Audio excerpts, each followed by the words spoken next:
नमस्कार दोस्तों, मेरे चैनल पर आप सभी लोग का बहुत बहुत स्वागत है। आज की इस वीडियो में हम बात करेंगे किस प्रकार गुंडे, बदमाश, गैंगस्टर, माफिया और तथाकथित बाहुबली ये लोग कैसे ताकतवर बनते हैं और इनको ताकतवर बनाने के पीछे कौन लोग होते हैं। आप लोगों ने कानपुर वाली घटना के बारे में तो सुन ही लिया होगा। विकास दुबे नाम के एक गैंगस्टर ने 8 पुलिस वालों की गोली मारकर हत्या कर दी, मतलब करवा दी, क्योंकि उसने अकेली हत्या नहीं की है, उसके साथ कुछ आदमी थे, उन लोगों ने हत्या की। और इस प्रकार की ये कोई पहली घटना नहीं थी, इस प्रकार की घटनाएं पहले भी हो चुकी हैं और यकीन मानिए ये कोई आखिरी घटना भी नहीं है। अगर पुलिस का रवैया इसी प्रकार रहा तो आने वाले समय में भी ऐसी हत्याएं होती रहेंगी, क्योंकि इस घटना के पीछे जितना बड़ा दोषी विकास दुबे है उतना ही बड़ा दोषी पुलिस विभाग और प्रशासन है। तो आज की इस वीडियो में हम बात करेंगे कि कैसे ये गुंडे, बदमाश, अपराधी इतने ताकतवर बनते हैं। ये लोग पुलिस प्रशासन को भी अपनी उंगलियों पर नचाते हैं। तो चलिए शुरू करते हैं। वीडियो में आगे बढ़ने से पहले मेरी आप लोगों से रिक्वेस्ट है कि आप लोग इस चैनल को सब्सक्राइब कर लीजिए। मैं ऐसी ही वीडियो लेकर आता रहता हूँ। इन गुंडों का, इन बदमाशों का ताकतवर बनने का सबसे बड़ा कारण है इनकी गुंडागर्दी। इन गुंडों का, इन बदमाशों का नेटवर्क इतना बड़ा होता है कि ये लोग बैठे बैठे देश में कहीं भी कोई भी अपराध करवा सकते हैं। और यही सबसे बड़ा कारण है कि इन अपराधियों से सरकारी अधिकारी, पुलिस प्रशासन और अन्य नेता इनसे डरते हैं।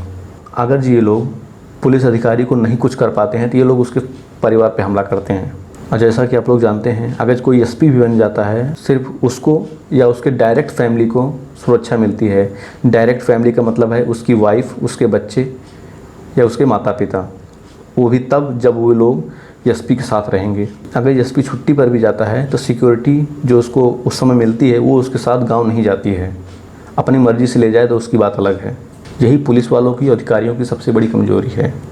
इसीलिए ये लोग इन अपराधियों से डरते हैं। अगर अपराधियों की बात नहीं मानी जाती है तो ये अपराधी उस अधिकारी पे हमला करेंगे। अगर अधिकारी पे हमला नहीं कर पाएंगे तो ये लोग सीधा फैमिली पे अटैक करते हैं। और जब फैमिली पे अटैक होता है तो आदमी कितना भी बड़ा ताकतवर हो, वो हर आदमी टूट जाता है। यही कारण है और यही वजह है कि ये अपराधी इस गुंडागर्दी की वजह से सारे सरकारी कर्मचारियों को और सारे पुलिस अधिकारियों को अपने सामने झुका देते हैं। इन अपराधियों का, इन बदमाशों का ताकतवर बनने का दूसरा सबसे बड़ा कारण है इनके पास पैसों की कोई कमी नहीं होती है। उत्तर प्रदेश और बिहार में कई ऐसे बदमाश हैं जिनका नाम भी हाईलाइट नहीं है, लेकिन इनके यहाँ का पर डे का खर्च 25 से 30 हज़ार रुपये पर डे आता है। पर डे इतना रुपये खर्च होता है।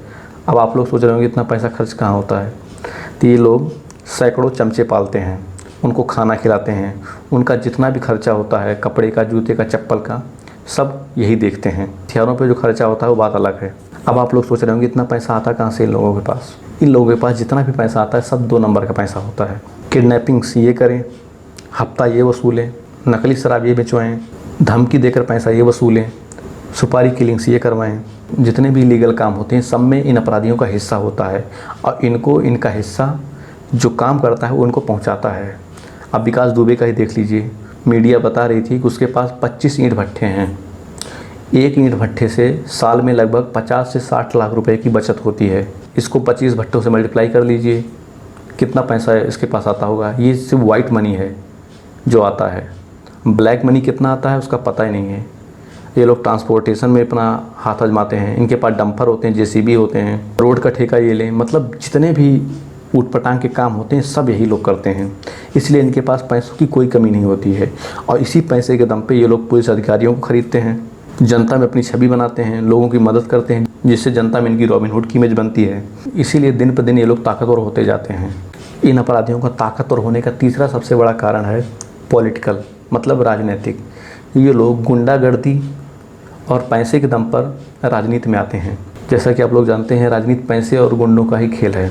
इसमें सिर्फ वही शख्सियत हैं जिनके पास गुंडागर्दी है और जिनके पास पैसा है, बाकी के सब 95% फेल ही रहते हैं।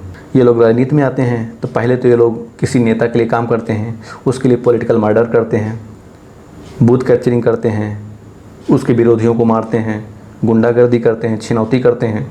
बाद में जब थोड़ा ताकतवर बन जाते हैं तो ये लोग खुद ही राजनीति में आ जाते हैं। कितने उदाहरण हैं। पूर्वांचल का ब्रजेश सिंह है और ऐसे कई प्रकार के अपराधी हैं जो इस तरीके से पहले गुंडागर्दी किए, पैसा कमाए, उसके बाद राजनीति में आ गए। अब फिर अपनी गुंडागर्दी, अपने पैसे के दम पे ये लोग पार्टी में ऊंचे पद तक जाते हैं। अब विकास दुबे का ही देख लो, ये इसने खुद ही बयान में दिया है कि इसको मायावती पर्सनली जानती थी और जानेंगी भी क्यों नहीं, इतना पैसा है इसके पास, इसने भर दिया होगा मायावती को ले जाके। मायावती खुश हो गई होंगी, अरे यार मज़ा आ गया।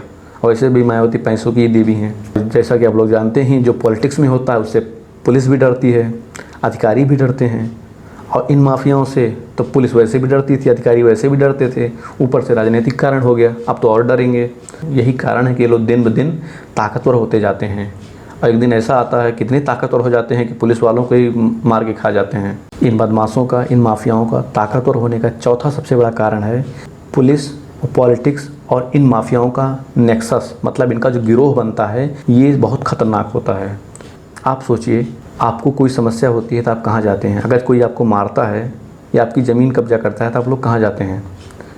सबसे पहले आप पुलिस के पास जाते हैं, पुलिस कंप्लेंट करते हैं।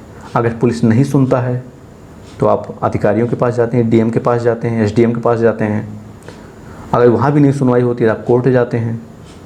लेकिन ये बदमाश जब पुलिस का, सरकारी अधिकारियों का, इसका और बदमाशों का जो नेक्सस जब गिरोह बन जाता है तो आप सोचिए अब कहाँ जाएंगे? अगर आपको कोई परेशान कर रहा है तो आप कहाँ जाएंगे?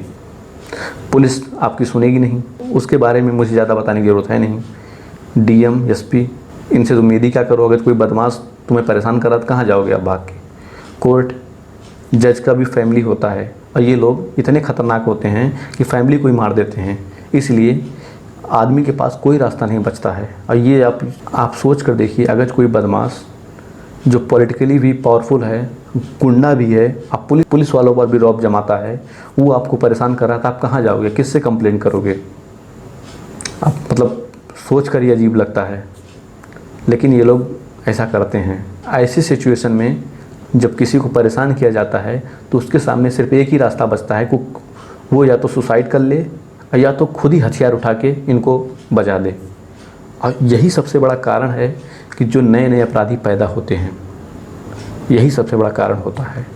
आपको मैं एक स्टोरी बताता हूँ, एक सच्ची घटना है, सुल्तानपुर की बात है। एक पुलिस इंस्पेक्टर था, उसकी एसपी से बनती नहीं थी।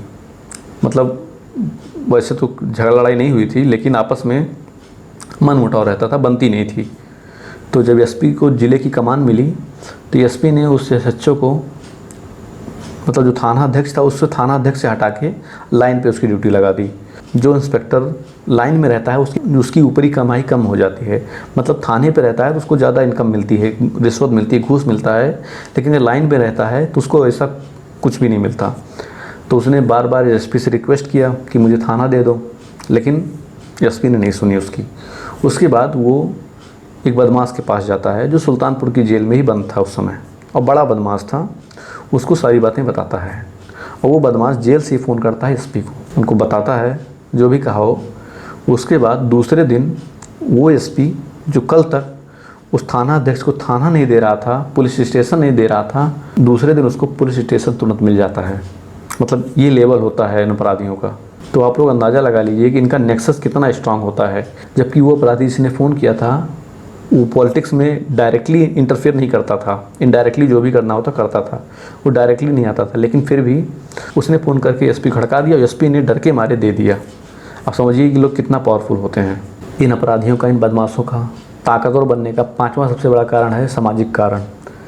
जैसा कि आप लोग जानते हैं हमारे देश में लॉ एंड ऑर्डर की हालत क्या है। अगर आप लोग के साथ कोई सच्ची घटना हो जाए, चोरी हो जाए, मारपीट हो जाए, अगर आप लोग उसकी कंप्लेंट पुलिस स्टेशन में लिखवाने जाएं तो आपको इतना परेशान कर देंगे कि आप लोग मजबूरन अपने घर में बैठ जाएंगे, उस पर कोई कार्रवाई नहीं करेंगे। लेकिन वहीं अगर आपकी कोई समस्या हो, आप लोग पुलिस स्टेशन ना जाके इन बदमाशों के पास जाओ तो ये लोग 2 मिनट में वो काम करवा देते हैं। ये लोग सीधा फ़ोन करके चौकी या थाने को खड़का देंगे, या तो जो चुराया होगा, जो परेशान कर रहा होगा, उसको बुला के धमका देंगे और सारी प्रॉब्लम सॉल्व। और सिविल केस की बात है, अगर आपकी कोई ज़मीन कब्जा कर ले, आप ही की ज़मीन है, तो आपको मुकदमा लड़ना पड़ेगा। कई मुकदमे तो 50 साल तक चलते हैं। और वहीं कोई आदमी जो परेशान हो रहा है इन बदमाशों के पास जाता है और इनसे बताता है तो ये लोग वो समस्या 1 हफ्ते के अंदर सॉल्व करा देते हैं। और यही कारण है कि इन बदमाशों को जनता का भी सपोर्ट मिलता है, जनता भी इनको सपोर्ट करती है। इसी कारण जब कोई प्रॉब्लम होती है तो सोसाइटी इनके पास जाती है, क्योंकि पुलिस वाले और सरकारी अधिकारी और ये लोग कितना अच्छे से काम करते हैं ये मुझे आप लोगों को बताने की ज़रूरत नहीं है, आप लोग पूरी तरीके से इनको जानते हैं। और इसीलिए इनकी नाकामी की वजह से ये गुंडे पैदा होते हैं और ये ताकतवर बनते हैं, और यही लोग जब ताकतवर हो जाते हैं तो फिर इनको इन्हीं पुलिस वालों को बजाते हैं। अगर कानपुर वाली घटना में 2001 में जब इसी विकास दुबे ने थाने के अंदर मंत्री को गोली मारी थी और उसी समय ये पुलिस वाले विकास के खिलाफ गवाही दे दिए होते तो आज ये 8 पुलिस वाले ना मरते। लेकिन उस समय ये पुलिस वाले और सरकारी प्रशासन विकास का साथ दे रहा था, पैसा कमा रहा था। और उसके बाद जब मारा गया तब पुलिस वाले गली गली घूम रहे हैं, विकास कहाँ है, विकास कहाँ है। ढूंढो तुम। अगर तुम लोग का यही रवैया रहा तो ऐसे हर बार मारेंगे पुलिस वाले। ये पुलिस वाले ऐसे ही गली गली घूमोगे, ऐसे ही दूसरा कोई विकास ढूंढोगे और कुछ नहीं कर पाओगे, क्योंकि उतना ताकतवर बन जाते हैं ये लोग कि इनका तुम कुछ भी नहीं बिगाड़ सकते। आप लोग इन अपराधियों के बारे में क्या सोचते हैं नीचे कमेंट बॉक्स में ज़रूर बताइएगा। फिर मिलेंगे अगले किसी नए वीडियो में, तब तक के लिए नमस्कार।